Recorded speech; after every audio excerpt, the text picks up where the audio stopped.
Warning, the following audio transmission is based on theory and is intended for entertainment purposes only. It's Doomsday and its affiliates will not be held liable for anything your dumbass does. Listener discretion is advised.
Welcome everybody to It's Doomsday Podcast. Today is Friday the 13th. Time is 9:45 p.m. and joining me is the infamous Safe Prep.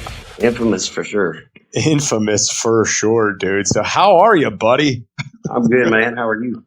Oh, it's been a day. It's been a day. Ladies and gentlemen, there seems like there's never any dull moments of 2024. I'm just waiting for this year to be over. Yeah, man, that's where I currently sit today. Here comes 2025, dude. Bring it on. Bring it. Bring it. So, today's episode was a listener requested one. And remember, you could submit all your listener requested episodes to itsdoomsdaypodcast@gmail.com. You can also hit up the link tree, find all my contact information there. You can get to that by going to www.jester'svoice.com, hit up the link tree, or simply add me on Snapchat at JesterDooms. In Safe Prep, where can they get a hold of you at? On TikTok mainly and YouTube at Safe Prep. At Safe Prep on TikTok, at Safe Prep on the YouTube. So there you go. So tonight's listener requested episode was prepping for the kids. How do we get the kids ready for the apocalypse, the doomsday, the craziness in the world that could possibly come? And there are so many factors to this. I really don't know where to start, dude. So what I really want to start with is kind of the basics where I think other people fall off with their kids, just as far as daily life. Does that make sense? Some more obscure stuff, maybe. Maybe some more obscure stuff, but my biggest go-to in my mind is having the proper footwear for your kids. How many people's kids own waterproof boots, hiking boots, like good actual shoes that they could traverse terrain in? Not many, I would imagine. Right. So I could tell you this because experience. I do not like taking my kids out into the woods without the proper footwear because I've encountered nothing but nightmares with it. Okay. I will not take the kids out in Crocs, sandals, slick bottom shoes. Like, I went out and I purchased my son these Adidas Trek hiking shoes just specifically for when we go out into the woods hiking, right? Yep. Because kids do not have the weight that we have as an adult, okay? So they don't get as much foot to the ground weighted traction, right? So they can slip and fall a lot easier on smoother surfaces. So grip is key. But to go back to the idea, this is now the apocalypse. This isn't just your hiking trip. What are you putting on your kids' feet? Do you have ways to waterproof whatever it is that they're wearing, right? Something else to consider. And this is something that adults should be prepared for. You know, we tell people to keep good footwear in their vehicles in case they have to get home, even if it's not apocalypse. If you got to walk, it's just better to have a good pair of Merrells or some boots or something. When you buy those, they need to be broke in. There's a little bit of a period where they're going to be extremely uncomfortable. May not be so much the case with kids just because it's going to be probably a smaller shoe and there's not as much weight, but it's going to fit different than a tennis shoe. So if you break those in, that means when you actually need them, they won't hurt as bad. Something to keep in your first aid kit, individual first aid kit, and a family first aid kit. And this goes right along with footwear is moleskin. That way, if you get a blister because you didn't get a chance to break in those boots, you're not going to be in as much pain, and the blister's not going to get as bad. There you go. That's a good point. So to continue on, footwear is very important in any survival situation. Okay, it just is. I've been in scenarios. So I do a lot of hiking, for those in the audience that don't know. And I can tell you, having the wrong shoes and being stuck out there with them, and the only way you can get out of those shoes and get back is to walk. Okay, you're going to be hurting. And the same goes for your kids. Okay, and you're not going to want to pick them up and carry them, not over any kind of long distances. So I'm sure a lot of you are asking, like, well, gee, Jester, my kids grow like crazy. What am I supposed to do? Buy new shoes every 6 months till Doomsday gets here and they never use them? No, that's not what I'm saying. So you get yourself the shoes that have the good grip. If you could find them waterproof, great. Buy a couple sizes bigger. You can always put in a couple Ziploc bags and a couple pairs of socks to A, make them waterproof, and B, to suck up that extra room so you can get a little bit more life and longevity out of these shoes, right? Because again, when you talk about the apocalypse, say the apocalypse lasts for a year and you can't go to a shoe store to get shoes, okay?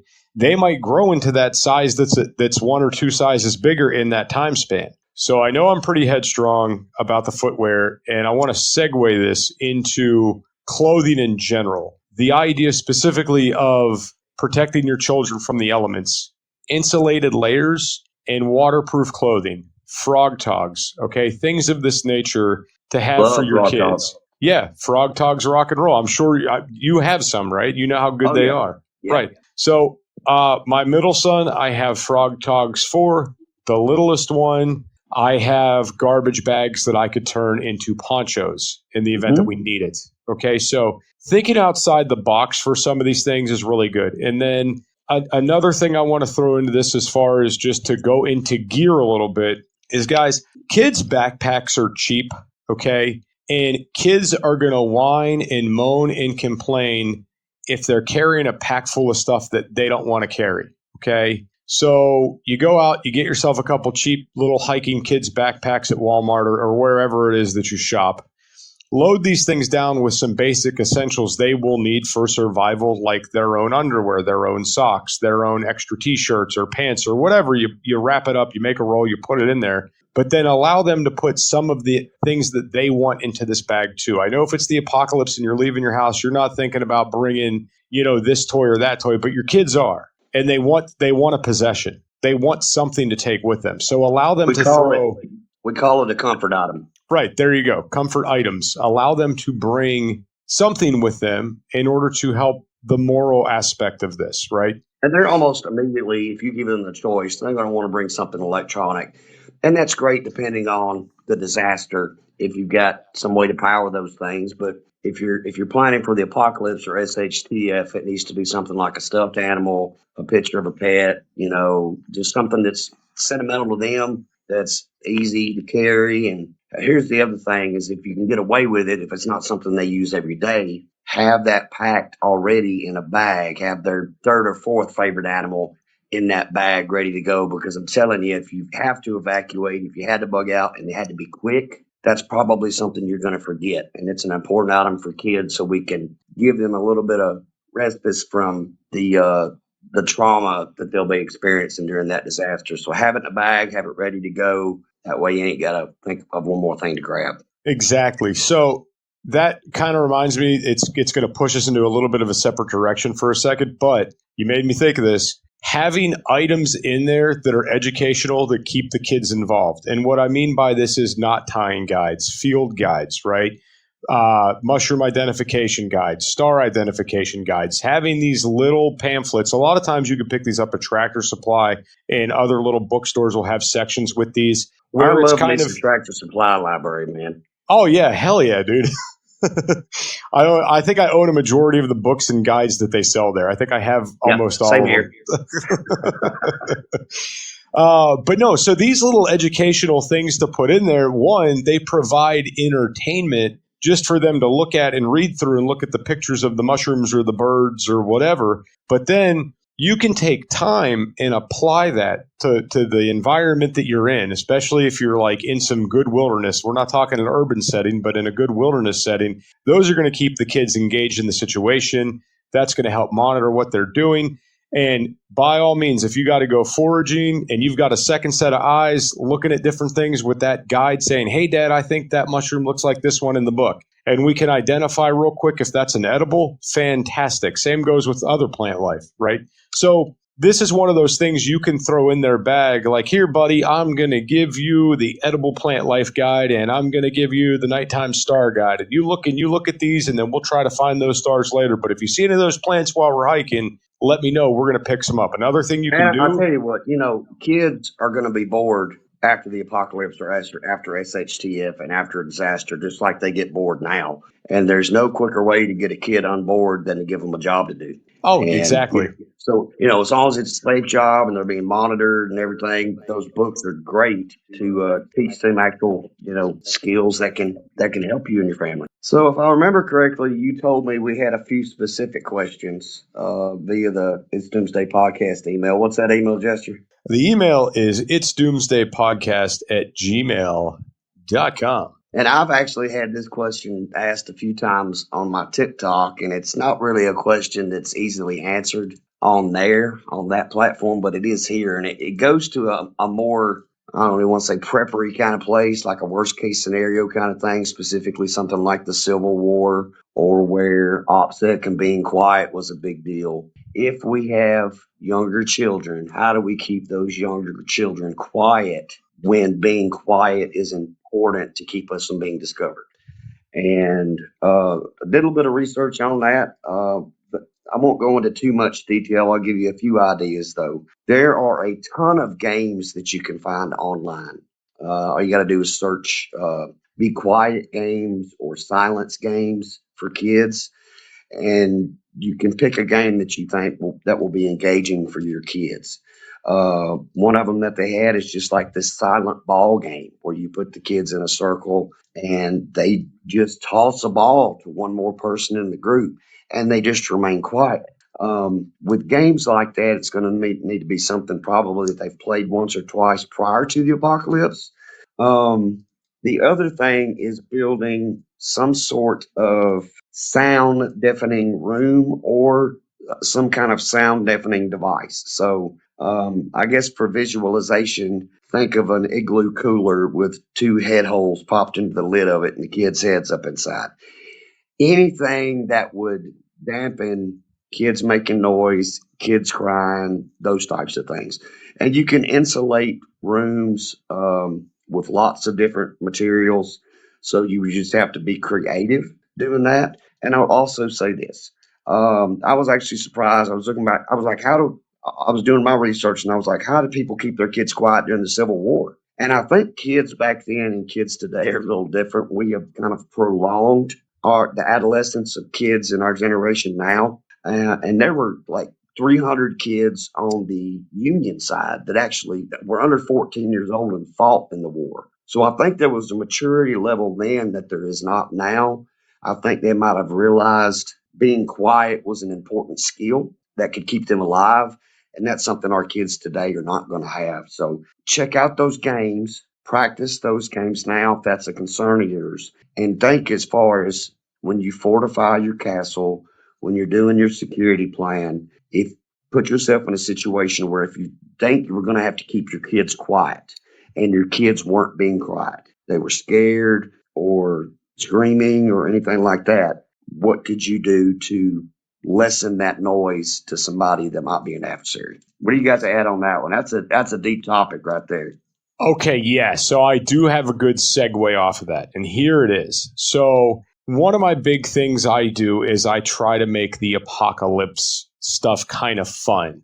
Like, yes, we're gonna do this solar generator thing today, or we're gonna build a fire today, or we're gonna do this today. Like, so I do something to try to make it fun. And the result of this has been like Dingus going out and making his own shelters, getting firewood ready. He's building his own bug out bag. Like, he's doing things, right? But there's a problem here because I've created comfort in the scenario too good to where are they going to want to go outside and see it in the apocalypse, right? Are they going to want to run out the door and be like, yay, the apocalypse is here, right? Yeah. So there is this gray area. So how you were talking about, there was kids back in the day, there was a line of, being quiet was a valuable skill.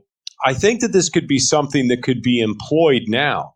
how I'm working with my kids on, hey, we're going to learn how to, skin a deer, and we're going to do this, and we're going to do all these cool things. I think on the same token, maybe I ought to work on, hey, let's be quiet. Now, what my parents did with me when I was a kid, hey, we're going fishing. Being loud scares the fish. Shut up. Yep. You got to learn to be quiet, okay? You calm down, dude. You're scaring a fish. Well, can I take a radio? No, because the fish will hear it. Shut up, Yep. right? So that, and also hunting, I learned to be quiet and keep my mouth shut for hours and hours on end, Yep. right? So this is something that could be employed. Another thing you could do, another avenue you can go down are different kinds of events where silence is key. Take your kids to a golf game, right? True. And they'll learn to stop. Take your kids to see a movie where they can't talk in the theater, right? Take your kids to a play or like a dinner show where you're focused and you're not talking back and forth, right?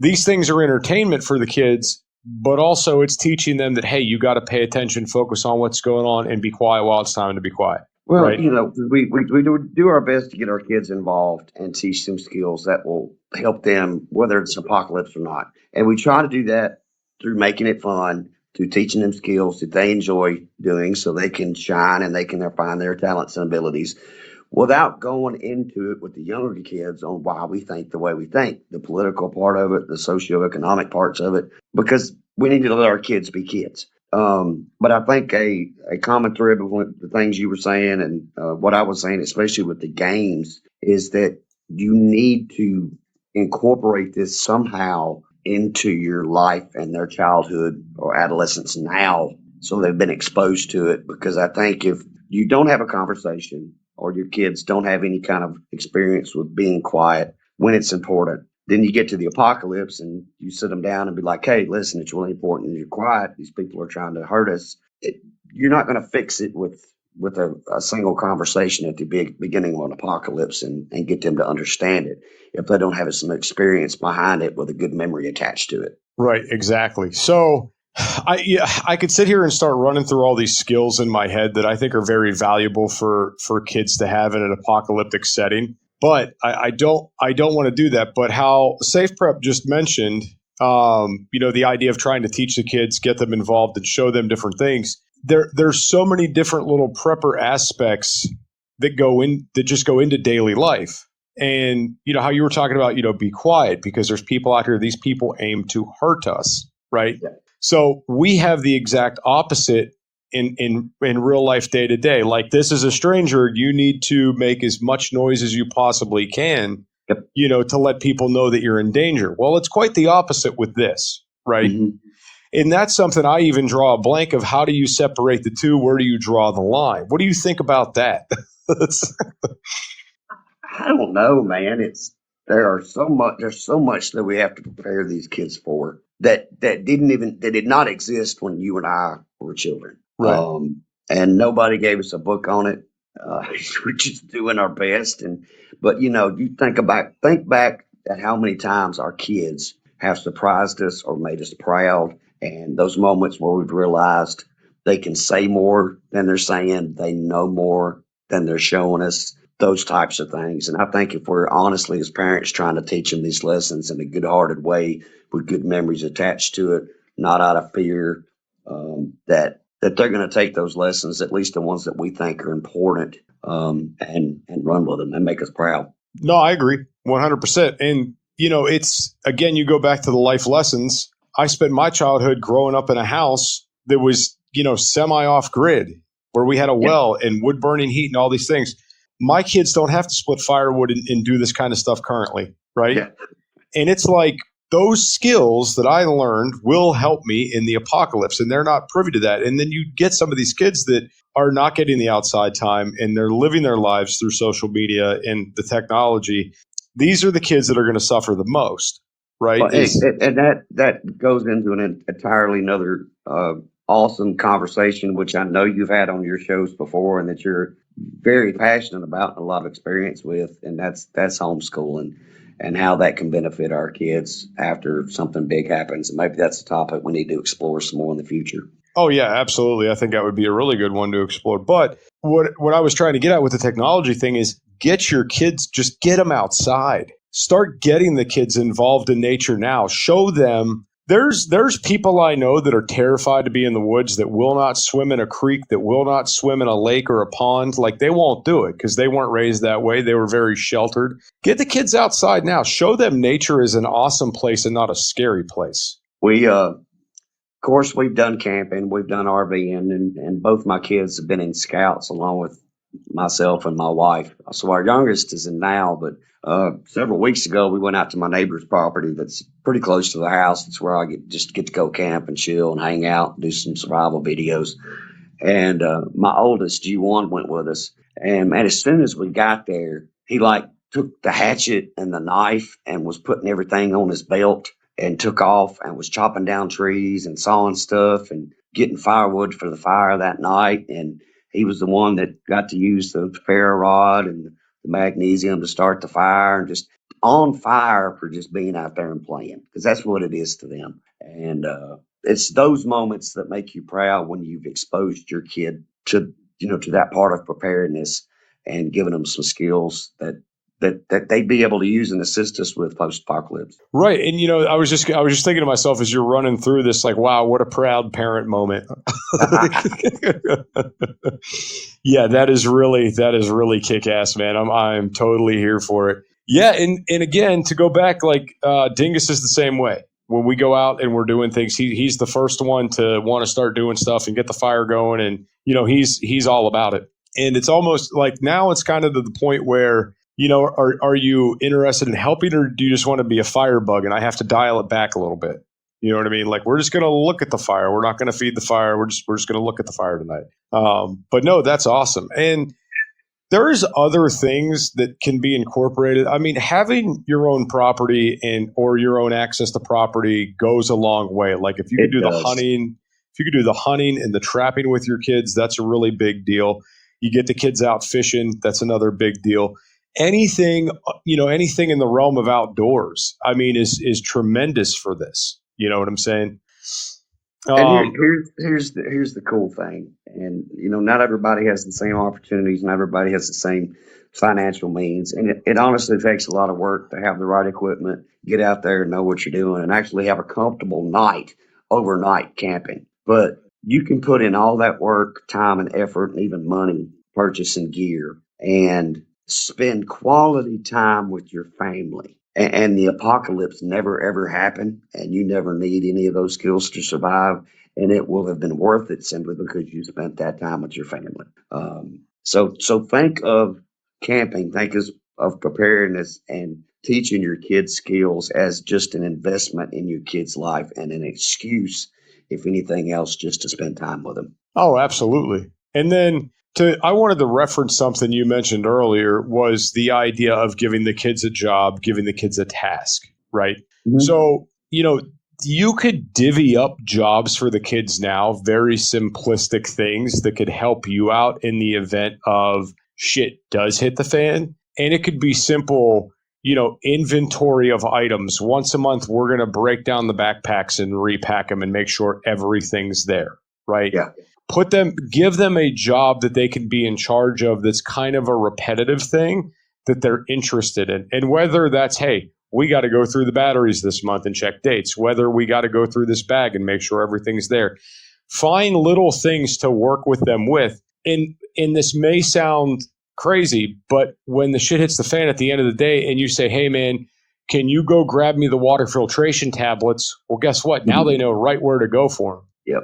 You know what I'm saying? Like, if you're going through your first aid stuff frequently, they know right where to go for them. So, okay, you work in EMS, and I'm sure that you guys go through checklists weekly, daily, and monthly over your truck, and you know where everything is on that truck. Why? Because when shit hits the fan for you in that moment, you need to know where that item is that you need, right? Absolutely. And a lot of it comes with repetition. My first day on the truck, I didn't know where everything was, okay? Now I've checked these trucks off so damn much, I could go through it pretty much blindfolded and find things. Right. So the same can be said, with your kids. And then also with that, and I don't know how to say this without sounding like creepy, but you have to find a way to let your kids know to not share too much information about what it is that you're doing. You don't want your kids to go to school and say, oh yeah, daddy's got 10,000 cans of green beans at the house.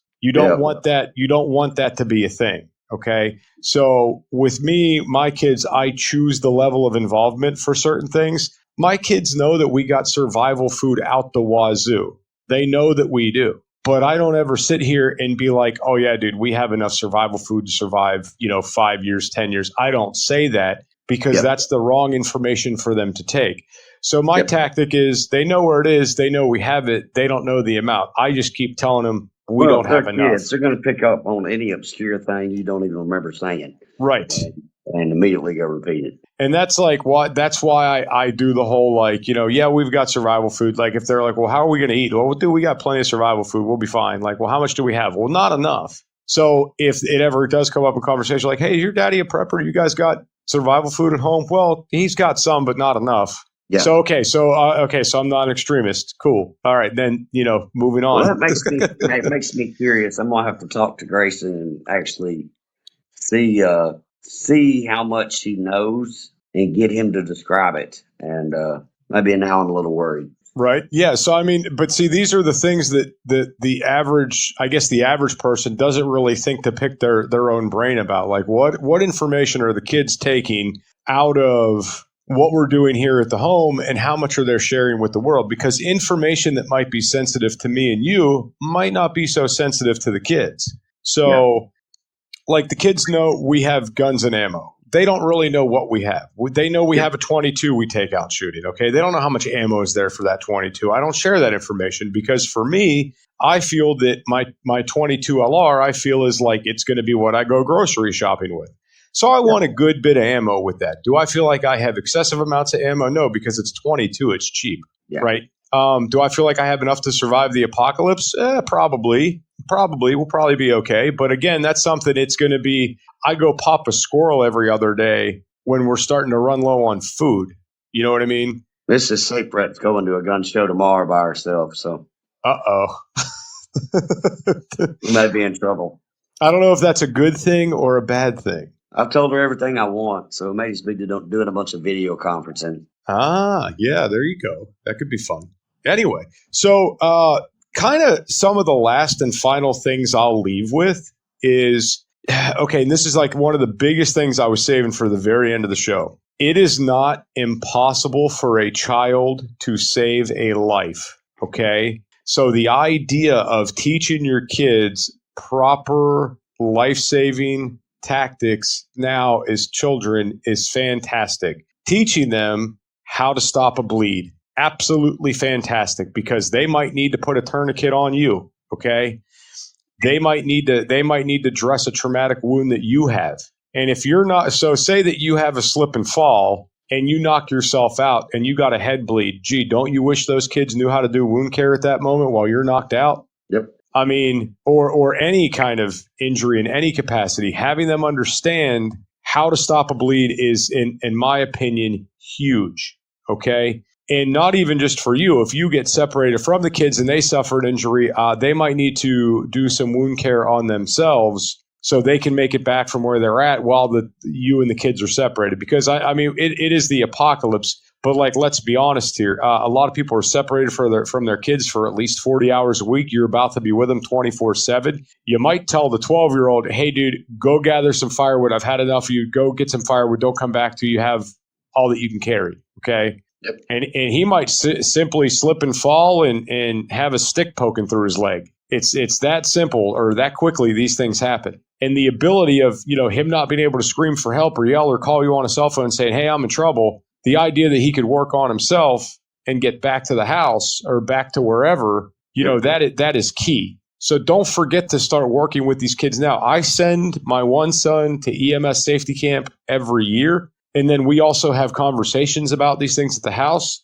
So he knows more than he leads on, but he knows how to put on a tourniquet. He knows how to stop a bleed. I think he even knows CPR. So we do, in Cub Scouts, there's first aid training in the Cub Scout ranks. So when they're like ages 5 to 11, they have to do some first aid requirements. The Red Cross and the American Heart Association don't really do courses for kids. it's just a long, boring class, and kids don't want to sit through that. If you are a parent and have first aid experience, or if you're a parent and you don't have first aid experience, want to learn, man, there's just so much out there on the internet that is so easy. And what we do, we get on YouTube, we do some research, we watch a couple of sucky videos on the topic, and then we find one that engages us. And the basic stuff, learning how to bandage wounds, learning how to do a splint, learning how to get a splinter out, learning how to get a tick off or a bee sting or something like that. And those are things that you could learn right alongside your kid by just watching YouTube video and having some basic first aid supplies to practice on each other with. And you'd be surprised how excited kids get about using their brain and their hands at the same time to do a skill. Oh, yeah, absolutely. I 100% agree, man. So we're about to get out of here, ladies and gentlemen. I hope everybody's enjoyed this episode. And again, this is a listener-suggested episode. If you guys want to suggest topics, simply email itsdoomsdaypodcast@gmail.com or send something on the Snap.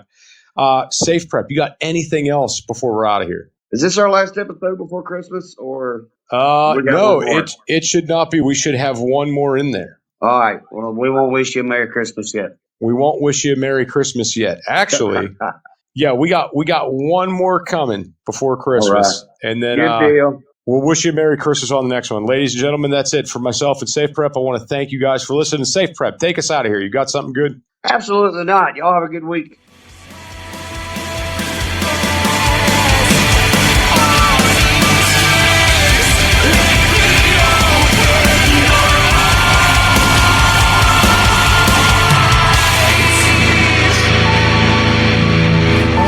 This is an emergency action message. At approximately 1 a.m. Eastern Daylight Time, NORAD is tracking 15 ICBM nuclear missiles inbound to the following cities: Orlando, Miami, Pittsburgh, Dover, Newark, Richland, Philadelphia, New York City, Baltimore, Los Angeles, Las Vegas, Boston, Seattle, Detroit. This is an extremely deadly situation. Stay tuned. The next emergency message will be a presidential address.